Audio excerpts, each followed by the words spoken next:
Hello everyone, we've reached the next Haftarah. The story takes place during a very significant period in the history of the Jewish people. This is the year when King Uzziah passed away. Uzziah was a strong and experienced king. A long period of political stability had ended, and the people were standing at the threshold of uncertainty. Precisely at this moment of transition, the prophet Yeshayahu is granted a powerful and extraordinary vision. Yeshayahu describes that he sees God not in a physical form, God forbid, but in a prophetic vision. At this moment, Yeshayahu reacts in a very human way. He doesn't become filled with pride. On the contrary, he is frightened. He says to himself, "Woe is me."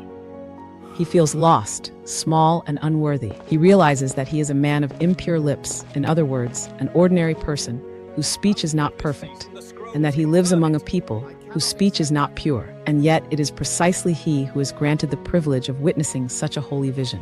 This realization shakes him, and then something else happens. One of the angels flies towards him.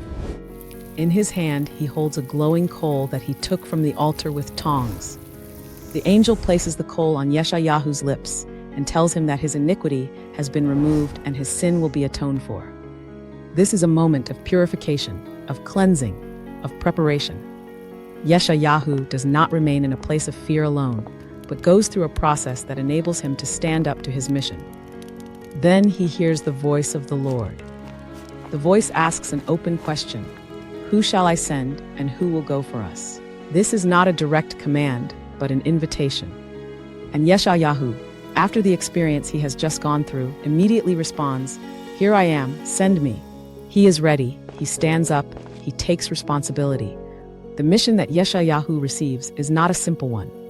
God tells him to go and speak to the people, but it turns out that his words will not be easily accepted. The people will hear, but they will not understand. They will see, but they will not know. The description speaks of a heart that grows dull, ears that become heavy, and eyes that are blurred. Not because the message isn't being delivered, but because the people struggle to internalize it. The situation continues for a long time. Yeshayahu asks, "Until when? How long will this difficult mission last?" And the answer he receives describes a time of destruction and emptiness. Cities will be left without inhabitants, houses without people, and the land will be desolate. The people will be scattered, and the abandonment will be great within the land. And yet within this harsh description, there is also a glimmer of hope. Even when most of the land is destroyed, a tenth remains, and even that tenth will undergo refinement, like a tree that is burned and only its trunk remains, like an oak tree that sheds its leaves, but its base remains. That base is called the holy seed. There is continuity, there is a root, there is a future.